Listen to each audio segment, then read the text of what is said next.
les conclusions avec un exercice un peu difficile qu'on va demander à Yannick Raffenel, qui est président, Raffenel, je le dis vite, mais Raffenel, qui est président d'ECTech France, donc une association qui regroupe des startups et des entreprises engagées dans la formation numérique. On va lui demander un exercice un peu difficile, de faire une petite synthèse à chaud, tout simplement. Allez hop, on repart avec quoi? Qu'est-ce qu'on a appris ce soir? Qu'est-ce qu'on doit retenir? Et je rappelle que Yannick est expert en formation numérique, en ingénierie de dispositifs de formation, mêlant numérique et présentiel, le blend learning. Et puis, tu es manager de projets innovants dans le domaine de la formation numérique. Donc, peut-être avant de commencer, et pour te laisser le temps de relire tes notes, quelques mots sur EdTech France.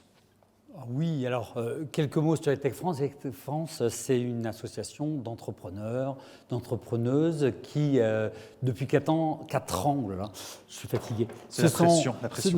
Se sont regroupés pour pouvoir peser à tous les niveaux, peser au niveau des ministères de tutelle, puisque ce sont des gens qui travaillent dans le monde de l'éducation, de l'enseignement supérieur, de la formation pro, donc ministère du Travail, pour pouvoir se regrouper, pour pouvoir dans la solidarité, apprendre ensemble, se développer ensemble.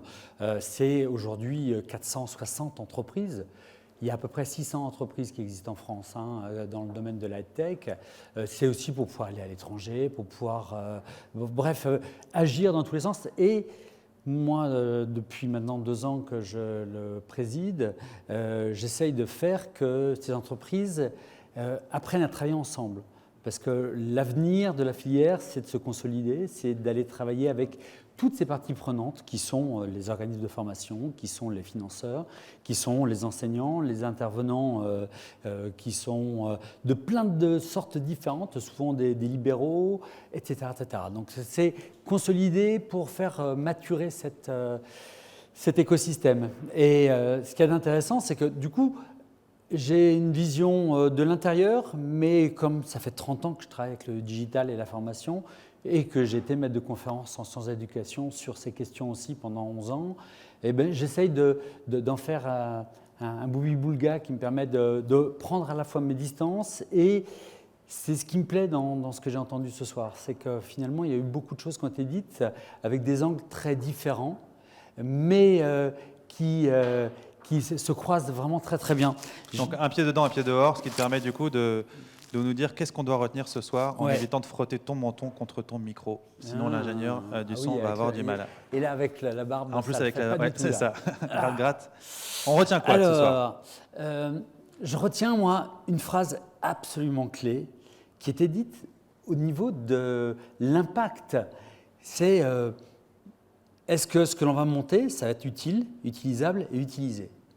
Mais c'est le fond, c'est vraiment la clé de l'essence même de ce que c'est que la formation, au-delà des systèmes mis en place historiquement depuis tout le temps sur on va faire de la formation parce que de toute façon la formation elle est payée par les OPCO et que c'est obligatoire de cotiser et que de toute façon est-ce que ça marche, est-ce que ça a un impact ou pas, on s'en fiche, il y a un écosystème qui fonctionne entre soi et ce temps-là il n'est pas encore mort, mais qu'est-ce que j'attends avec impatience qu'il meure? Parce que c'est juste à l'inverse même de ce que ça doit être.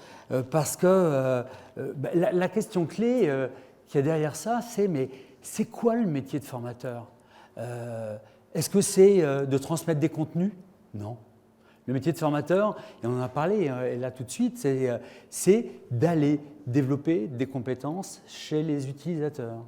Développer des compétences, c'est donc que mon travail, c'est d'amener des activités pédagogiques qui vont permettre que j'utilise des contenus qui me sont mis à disposition d'une manière ou d'une autre, et digital ou pas digital, peu importe, pour développer ces compétences qui vont être mises en pratique avec du temps. Il faut de la répétition et du temps, le transfert. Le transfert pour développer la compétence, ça nécessite du temps et de la confrontation au réel, comme était dit tout à l'heure. Ça, c'est le métier du formateur. Ce n'est pas du tout d'aller pousser du contenu. Ça, c'est fini ce temps-là. C'est fini. Je ne peux pas ne pas citer Michel Serres. Et il dit, dans La Petite Poucette, elle avait le monde dans la main. Avec ça, Oui, on a tous le monde dans la main. Le savoir, il est partout. Donc, la question aujourd'hui n'est plus d'aller transmettre des contenus. La question, c'est comment est-ce que j'accompagne des individus, tous différents, pour qu'ils s'approprient quelque chose et en fassent quelque chose d'autre. Ça, c'est le rôle. Et ça bouleverse tout. Et dans ce que j'ai entendu depuis tout à l'heure, il y a eu beaucoup d'opposition sur... il y a le non-digital et il y a le digital. On est sur cette grande question qu'on va aller faire passer à un monde du non-digital et que l'enjeu, c'est de comment est-ce qu'on bascule dans l'autre monde. Mais ça, c'est un grand fantasme. C'est un grand fantasme qui n'est pas la réalité. La réalité, c'est que le digital, il est là, que le digital ne remplacera jamais quoi que ce soit de manière définitive dans le monde de l'éducation et de la formation. Et ce qui vient de se vivre sur les 2 dernières années avec le Covid, quand on m'interrogeait, quand les journalistes du Monde m'interrogeaient, ils me disaient alors, c'est fantastique pour la tech. Ça y est, c'est la démonstration que le digital a pris toute sa place. C'était peut-être le parfait contre-exemple, non? Et je disais, mais c'est juste une catastrophe. C'est une catastrophe parce que les organisations n'étant pas prêtes, alors que ça fait 20 ans qu'on leur dit qu'il va falloir vraiment qu'elles se préparent à l'utiliser, eh bien, elles ont basculé ce que l'on fait en présentiel et qui pose beaucoup de problèmes parce qu'il n'y a pas d'individualisation, parce qu'on ne répond pas aux contraintes de nos apprenants, parce qu'on voit bien qu'il y a quelque chose qui est complètement cassé dans la manière d'apprendre qui marchait avant et qui ne marche plus maintenant, eh bien, on va maintenant en plus rajouter la couche du digital et l'abandon de l'apprenant qui se trouve en situation d'auto-formation, auto-abandon chez lui qui va se prendre la fatigue du digital, la solitude, c'est juste une catastrophe. Le mur de caméra éteinte, certains Absolument. profs dans la salle pourront en témoigner. Donc, c'était particulièrement pénible. c'est pas ça. Le digital dans l'information, c'est exactement à l'opposé de aller mettre des caméras et faire que les gens se forment chez eux tout seuls. On n'a pas arrêté de parler de ça depuis tout à l'heure. Je ne suis pas sûr qu'on ait opposé numérique. Alors, on ne l'a pas opposé, réel, hein. mais on l'a dit quand même plusieurs fois sur quelque chose qui est pourtant un vrai enjeu écologique, qui est on va réussir à remplacer les déplacements par de la formation à distance. C'était déjà dans la promesse, dans les années 90, de ce que l'on appelait à l'époque la formation ouverte à distance, en disant on va réussir avec la FOAD à limiter les déplacements, à limiter les frais de déplacement pour les individus, à faire que chacun ait droit enfin à de l'individualisation. Parce qu'on a tous des besoins différents, parce qu'on a des objectifs différents, des prérequis différents. Belle promesse, mais dans les Belle faits… promesse qui a été absolument suivie de rien du tout, parce que le e-learning est arrivé avec une logique au contraire de on va vous mettre le même contenu pour tout le monde à distance et maintenant c'est à vous de vous débrouiller par vous-même. Ce qui est absolument pas du tout à la hauteur de ce que peut proposer le digital. Parce que le digital dans l'information, c'est autre chose. On n'en a pas parlé, mais c'est l'adaptive learning. C'est le fait de pouvoir amener des éléments qui vont faire que le contenu va s'adapter à la manière d'apprendre. Le contenu va amener des mécanismes avec des algorithmes qui vont pouvoir faire ce qu'on va appeler le renforcement mémoriel, c'est-à-dire faire que la courbe de l'oubli, qui est vraiment quelque chose de très bien connu maintenant par les sciences cognitives, eh bien, on va pouvoir lutter contre ça parce que les algorithmes vont nous repousser les éléments sur lesquels on a des problèmes, par exemple. Et apprendre, c'est répéter. Voilà. Et on va avoir un vrai bénéfice à utiliser du digital sur des choses que le présentiel ne pourrait pas nous apporter. Par contre, de l'autre côté, à aucun moment on ne peut aller imaginer de manière massive, pérenne, en dehors de situations de crise, dans des dispositifs dans lesquels on aurait enlevé l'humain. L'humain est la clé. Je disais tout à l'heure, l'auto-formation, quand c'est imposé sans prendre en compte les prérequis indispensables qui sont cette capacité d'apprendre par soi-même, que l'on appelle la capacité de l'autodidaxie. Et on n'a que 5 à 6% de personnes qui aient ce prérequis.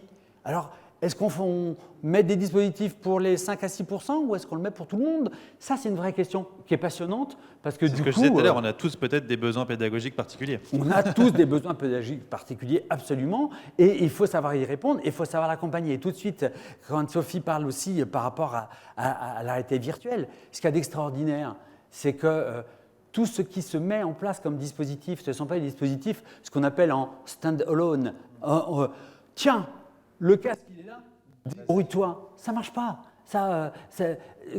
Quand on va utiliser de la réalité virtuelle, c'est accompagné. C'est aussi avec la force de groupe. C'est un élément supplémentaire qui va permettre de renforcer la place de l'enseignant, du formateur, et non pas le remplacer. Ça, c'est un vieux fantasme, hein, que la techno va remplacer les formateurs et les enseignants. Et l'enseignant, le formateur, qui grâce à la techno crée un environnement capacitant. Moi, je reviens sur ce concept-là que je trouve assez... Fondamentalement, puisque, et là où, et pour refaire une boucle aussi sur la question du gratuit tout à l'heure, et là je vais challenger un petit peu en disant, j'ai été pendant 3 ans et demi le directeur éditorial et pédagogique d'Open Classrooms, qui est quasiment le plus gros acteur de formation en ligne. Donc j'ai mis en place tous ces contenus avec une promesse de gratuité, hein, à l'origine, et il reste encore quelque chose autour de la gratuité. Et ça marche très bien en France, hein. Il y a 3 millions de personnes qui se forment tous les mois sur cette plateforme, et Open Classrooms a dit on va aller mettre ça aux États-Unis parce que l'avenir c'est les pays anglo-saxons. Les States. Et là, depuis 4 ans, ils ont levé 2 fois 80 millions de dollars et ils n'ont toujours pas réussi à avoir un modèle économique qui fonctionne. Pourquoi? Parce qu'en France, nous sommes habitués et nous avons ce biais cognitif de l'éducation, la formation, c'est quelque chose qui est gratuit. Et donc, ça a de la valeur. En fait, c'est le travail de Gaël. Il faudra voir s'il est transposable dans d'autres pays. Absolument, parce qu'aux États-Unis, Open Classrooms, de la formation de très haute qualité, pas chère, ça ne vaut rien. Eh bien oui, puisque aux États-Unis, on s'endette plus pour payer ses études universitaires que pour acheter sa maison. Donc dire, on va vous mettre de la formation de super haute qualité, pas chère, on dit, mais attends, ils sont qui ces Français? Ils nous racontent n'importe quoi. D'accord? Donc, il y a un biais culturel qui est là-dessus aussi qu'il faut prendre en compte. Dans le dernier élément que j'avais envie de dire, dans ce que j'ai entendu, qui était super intéressant, vraiment, c'est autour des... alors moi j'utilise ce terme des KPI. Dans le monde des KPI. Ouais, alors, on est beaucoup à utiliser un terme qui est la mesure d'impact. Ah, KPI, ok. Avec les KPI, des indicateurs clés de performance. Mais dans le monde de la formation, la grande révolution va venir de ces KVI, indicateurs clés de valeur. Et là, on va se retrouver avec une chose. Aujourd'hui, tout le modèle économique de la formation est basé sur un énorme mensonge. On vend du temps. D'accord? Mais vendre du temps de formation, on me propose une formation d'une semaine, ça vaut 10 000. Si quelqu'un vient et me dit, moi la formation, Anne-Sophie vient et me dit, moi la formation, je vous la fais, et je vous garantis que pour vos collaborateurs, ça sera hyper efficace parce que je vais mettre en place une pédagogie en learning by doing avec vraiment plein d'éléments techno et tout ce qu'il faut en termes d'accompagnement, de méthode pédagogique. Et la formation, je vais vous la faire en 2 jours au lieu d'une semaine. Est-ce que le coût de la formation, moi je suis prêt à l'acheter maintenant que 4 000, hein, ou est-ce que je suis prêt à l'acheter 20 000? Ce qui compte aujourd'hui, ce n'est pas ce que l'on consomme en termes de temps de formation, c'est quel est l'impact que l'on crée. Et quand on va reconstruire les modèles économiques autour de ça, les organismes de formation vont pouvoir repartir sur complètement autre chose, en se disant que le rôle d'un formateur, ce n'est pas d'aller vendre du temps en face à face, que la valeur du formateur, c'est d'accompagner, c'est de garantir l'atteinte des objectifs au travers de cet accompagnement parce que les contenus, eux, ils sont mis à distance, ils sont mis à disposition, Et que par contre, amener de la certification et amener cet accompagnement qui fait que les gens vont se servir de ce qu'on met en place, ça a de la valeur. Et je vais encore plus loin, c'est que, et je reboucle avec les premiers intervenants, on vient souvent me voir, que ce soit des universités, que ce soit des organismes de formation en disant aidez-nous à digitaliser nos contenus de formation. Et à chaque fois, je dis mais attendez, ce n'est pas ça votre besoin. C'est absolument pas de digitaliser vos contenus. C'est de reconstruire, de faire une réingénierie de vos dispositifs parce que vos formateurs, ils vont arrêter d'être formateurs tels qu'ils le faisaient avant. Ils vont devenir concepteurs. Ils vont devenir mentors ou tuteurs.